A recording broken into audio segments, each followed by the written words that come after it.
Oh, parang dragon na pispis, oh. Kita nyo guys, parang dragon nga pispis. Oh, ang galing ng pispis ito, oh. Puro parang dragon, oh. Lumilipad hanggang hindi na sana sabay ng hangin, oh. Oh, ang ganda, oh. Parang dragon ito, dito mo na makita sa Negros. Ito yung tinatawag nila na Aerodactyl. Ang galing ng pispis na ito, oh. Parang dragon.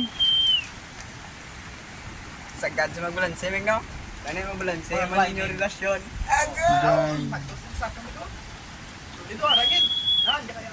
Oh, parang dragon siya, oh. Lumilipad, oh. Kita nyo guys, oh. Kita nyo guys. Anong tawag na pispis ito? Aerodactyl? Or ducklis? Oh, grabing balod ng pantalan dito. Oh. Sa hangin na hindi na. Oh, ang galing naman ito. Ari na, palapit ni Gidsa. Goy, nagpalapit ni Gidsa. Woo!